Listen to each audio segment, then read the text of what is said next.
नमस्कार साथियों, आप सभी का स्वागत है अभिनव की संस्कृत पाठशाला में। अब हम विदुर नीति की श्लोक संख्या 11 से 30 तक के श्लोकों का सरलार्थ देखेंगे।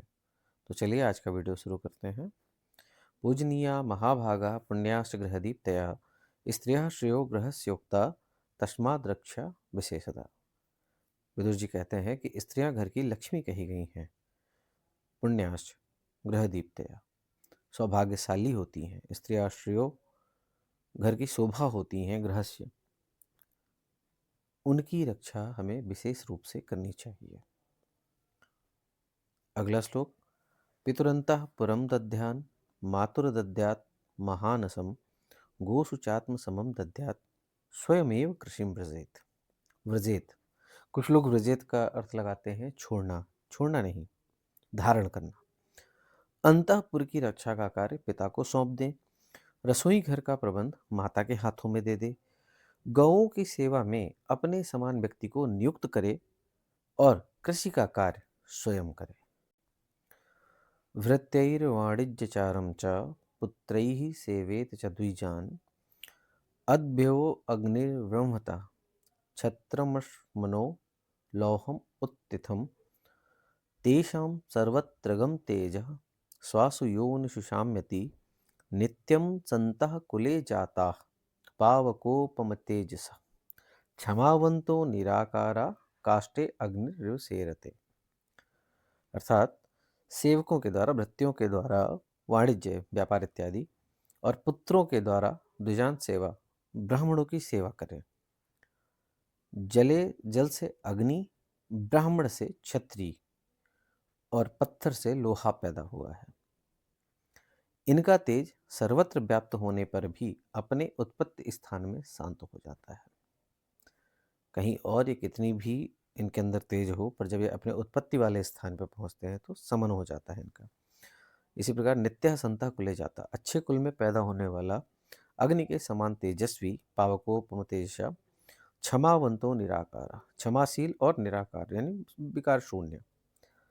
काष्ठे अग्निरिव सेयते, उस पुरुष के सदा काष्ठ में अग्नि की भांति शांति भाव में स्थित रहता है। जिस प्रकार अग्नि लकड़ी के अंदर सुपचती रहती है, उसी प्रकार यस्य मंत्रम न जानन्ति बह्याश्च आभ्यंतराश्च सा राजा सर्वतश्च चक्षु चक्षुः चिरमैश्वर्यम मश्रुते। कह रहे हैं कि जिस राजा की मंत्रणा को ना जानती, जानते नहीं है कौन, बहिरंग और आभ्यंतर मतलब बाहर के लोग और अंदर के लोग, यानी कि राजा के बाहर के लोग तो जानते ही नहीं है और साथ में जो मंत्री या सभासद लोग हैं वह भी उस चीज़ को नहीं जानते। सा राजा सर्वतः चक्षु, वह अपनी आँखों के सामने सब कुछ तक रखता है और चिरम ऐश्वर्यम, चिरकाल तक ऐश्वर्य को प्राप्त करता है या ऐश्वर्य का उपभोग करता है। करिष्यन्ना प्रभाषेत कृतान्नेव तुदर्शयेत धर्म कामार्थ कार्याणि तथा मंत्रो न भिद्यते। यह बहुत महत्वपूर्ण कथन है राजा के लिए। धर्म काम और अर्थ संबंधी, ये जो धर्म अर्थ कार्य, धर्म काम और अर्थ करने से पहले ना बताए, करिष्यन्य ना प्रभाषित, बताए नहीं या किसी को बिना दिखाए। ऐसा करने से अपनी मंत्रणा दूसरों पर प्रकट नहीं होती। यह बात सिर्फ राजा पे नहीं लागू होती, यह हम सब पे लागू होती है। हम जो कार्य करना चाहते हैं उसके बारे में ज़्यादा बखान ना करके, ज़्यादा बढ़ा चढ़ा कर ना बोलकर उसे अपने मन में निहित रखें। आप देखते होंगे खुद के जीवन में आपको ये चीज़ महसूस होती होगी, जब आप किसी चीज़ को 4 जगह वर्बलाइज़ कर देते हैं तो वो चीज़ बिगड़ जाती है। अपितु उसके जब आप शांति से, संयमित दिमाग से उस कदम को उठाकर आगे बढ़ते हैं तो आपको सफलता मिलती है। गिरिपृष्ठम उपारह्य प्रसादम व रहो गतः अरण्ये निःसलाके व तत्र मंत्रो अभिधीयते। कह रहा है पर्वत की चोटी अथवा राजमहल पर चढ़कर एकांत स्थान में जाकर या जंगल में तृण आदि से अनावृत स्थान पर ही मंत्रणा करनी चाहिए। अगर हमें किसी भी प्रकार की मंत्रणा करनी है, रणनीति बनानी है, तो पर्वत की चोटी पर, अर्थात हम जिसके साथ मंत्रणा कर रहे हैं सिर्फ वो और हम, अथवा राजमहल पर चढ़कर यानी एकांत, और इसके अतिरिक्त कभी जंगल में भी हैं हम, तो भी हमें तृण का ओट लेना है। तृण से ढके हुए स्थान पर जाकर, यानी मतलब एकांत में जाकर मंत्रणा करनी चाहिए, अगर हमें मंत्रणा करनी है तो। इससे पहले विशेष बात यह है कि इससे जस्ट पहले श्लोक में उन्होंने कहा है कि किसी से बताना नहीं है। फिर भी अगर मंत्रणा की आवश्यकता है तो हमें ओट रखकर और एकांत में और बहुत विश्वास पात्र के साथ ही मंत्रणा करनी चाहिए। ना सुहत परमं मंत्र भारतार्हति वेदितुम अपंडितो वापि सुहत पंडितो वाप्यनात्मवान ना परीक्ष्य महीपालः कुर्याद सचिवात्मनः अमात्ये हृतलिप्सा च मंत्ररक्षणमेव च कृतानि सर्वकार्याणि यस्य पारिषदा विदुः धर्मे चार्थे च कामे च सा राजा राजसत्तमः गूढ़मन्त्रश्च नृपतेस्तस्य सिद्धि संशयम्। अब यहाँ पे विदुर जी ने धृतराष्ट्र जी के लिए एक संबोधन रखा है भारत।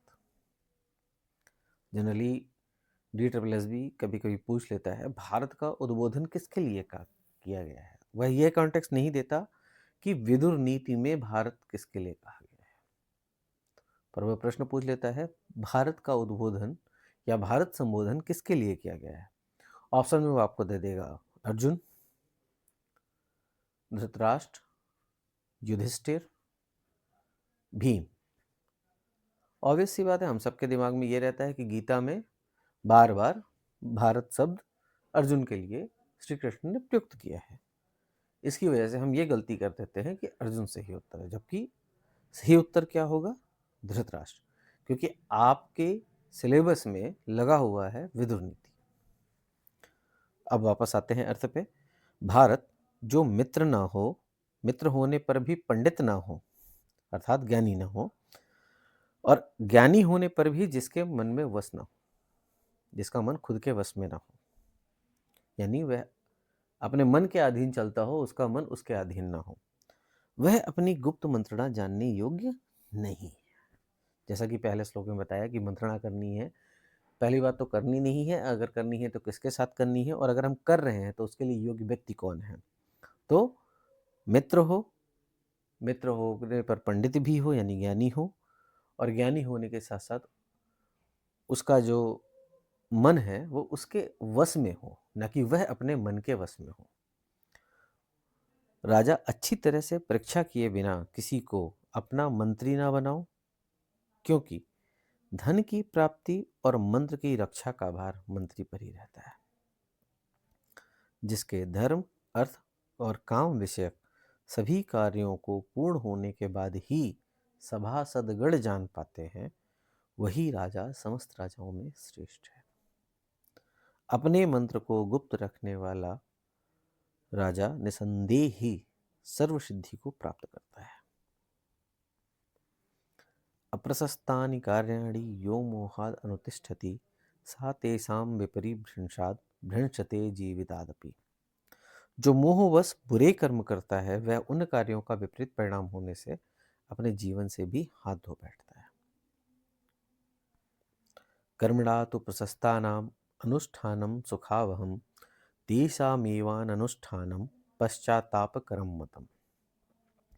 उत्तम कर्मों का अनुष्ठान तो सुख देने वाला होता है। कर्मणा तो प्रशस्तानाम, प्रशस्त कर्मों का जो अनुष्ठान होता है वह सुख का कारण होता है।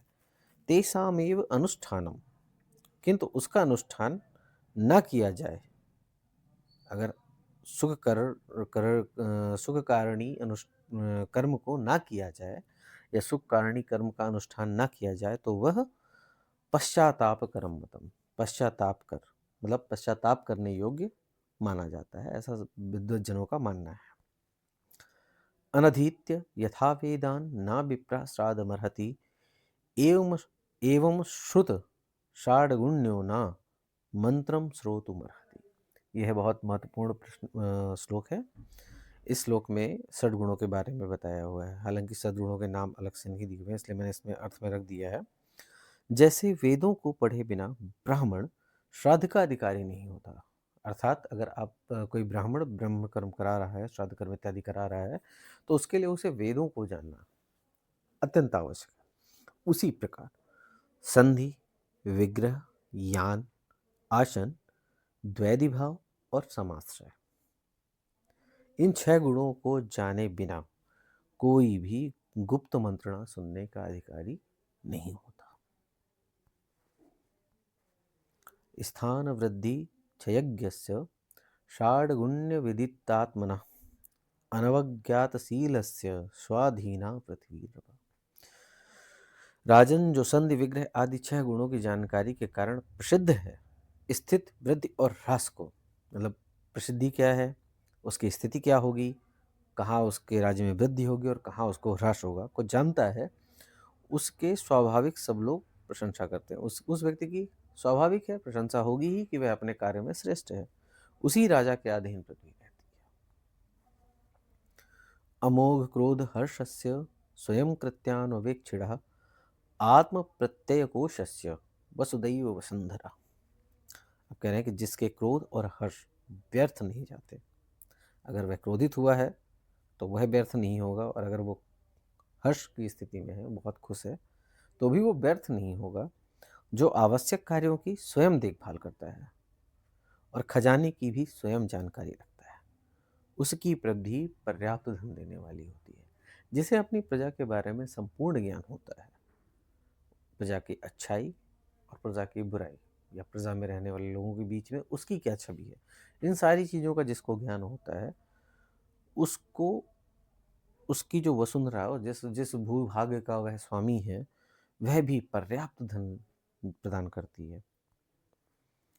नाम मात्रेण तुष्येत छत्रेण तुष्येत छत्रेण च महीपति वृत्तेभ्यो विसृजेद अर्थान्निकः सर्वहरो भवेत्। ये पुराने वीडियो में मैंने इसके बारे में भी थोड़ा सा विशेष टिप्पणी की थी। भूपति को या राजा को चाहिए कि सिर्फ अपने नाम से वह राजा ना रहे, या सिर्फ राजोचित जो छत्र इत्यादि जो उनके मुकुट या उनका सिंहासन है वह धारण करने से वो संतुष्ट हो जाए कि हाँ मैं राजा हूँ, ऐसा मान के बैठ जाए। ऐसा नहीं होना चाहिए। सेवकों को भृत्येभ्यो विसृजेत्, सेवकों को पर्याप्त मात्रा में धन दे, सब अकेले ही ना हड़प ले। इसका यह मतलब नहीं है कि राजा हड़पे। हड़पना इसलिए प्रयुक्त किया है सर्वहरो, यहाँ पे सर्वहर मतलब सब कुछ ले लेना। तो ऐसा नहीं है कि सब कुछ ले लेना है, हम सामान्य लोकचाल की भाषा में उसे हड़पना कहते हैं, पर जो शब्द का अर्थ है वो सर्वहर है, सब कुछ हरण करने वाला। ब्राह्मणम ब्राह्मणो वेद भर्ता वेद स्त्रियम तथा अमात्यम नृपति वेद राजा राजन में च। जो ब्रह्म को जानने वाला है या ब्राह्मण है, वह ब्राह्मण को जानता है। भर्ता वेद स्त्रियम, यानी पत्नी स्त्री अपने पति को जानती है, भर्तार को जानती है। अमात्यम मंत्री नृपति वेद, और मंत्री को जो जान रहा होगा वो नृपति यानी राजा ही जानेगा, और जो राजा है उसे राजा ही जानता है। अर्थात ब्राह्मण को ब्राह्मण जानता है, स्त्री को उसका पति जानता है, मंत्री को राजा जानता है, और राजा को राजा ही जानता है। अगर पूछा जाए राजा को कौन जानता है, तो राजन, राजा ही राजा को जानेगा। अगर पूछ ले अमात्य को कौन जानता है, तो हमारा आंसर होना चाहिए नृपति या राजा। ना शत्रुर्वशमापन्नो मोक्तव्यो वध्यगताम गतः न्यग भूत्वा पर्युपासीद वंध्यम हन्याद बले सती अहताद्भि भयम तस्मात् जायते न चिरादेव। यह विदुर नीति का बहुत ही महत्वपूर्ण श्लोक है। यह इसलिए कि वश में आए हुए वध योग शत्रु को कभी नहीं छोड़ना चाहिए। ना शत्रुवशम, जो वश में आ चुका है, हमारे पास आ चुका है, उसे कभी भी मुक्त नहीं करना चाहिए, छोड़ना नहीं चाहिए। न्यग भूत्वा पर्युपासित, और यदि हमारे पास अभी पर्याप्त बल नहीं है उसको हराने का, तो उस समय हमें रुक कर कुछ समय व्यतीत करके अपने बल में वृद्धि करनी चाहिए। अहताद भी भयम तस्मात् जायते न चिरादेव। अगर हम किसी शत्रु को छोड़ देते हैं तो उससे उत्पन्न होने वाला भय, तस्माद जायते भयम न अचिरादेव, आने में देरी नहीं करेगा। दैवतेषु प्रयत्नेन राजसुब्राह्मणेषु च नियंतव्य सदा क्रोधो वृद्धवाला तुरेषु च। अर्थात देवता, राजा, ब्राह्मण, वृद्ध, बालक और तुरेषु मतलब रोगी, इन पर आने वाले जो सदा क्रोध, इन पे जो आने वाला क्रोध है उसे सदा प्रयत्न पूर्वक नियंतव्य यानी कि समन करना चाहिए, रोकना चाहिए। किसी भी राजा को देवता, ब्राह्मण, राजा, वृद्ध, बालक और रोगी पर अगर क्रोध आ रहा है तो उसे प्रयत्नपूर्वक रोकना चाहिए। तो मित्रों, यह था विदुर नीति के छठे अध्याय की श्लोक संख्या 11 से 30 तक का सरलार्थ। मैं प्रयास करूंगा जल्द ही आपके सामने अपनी अगली वीडियो लेकर उपस्थित हूं, जिसमें हम श्लोक संख्या 31 से 47 तक यानी कि संपूर्ण जो DSSB के सिलेबस में लगा हुआ है उसे कवर कर लेंगे। यहाँ तक सुनने के लिए आपका धन्यवाद। अगर आपको मेरा प्रयास अच्छा लगा हो तो चैनल को सब्सक्राइब करें, लाइक और शेयर ज़रूर करें।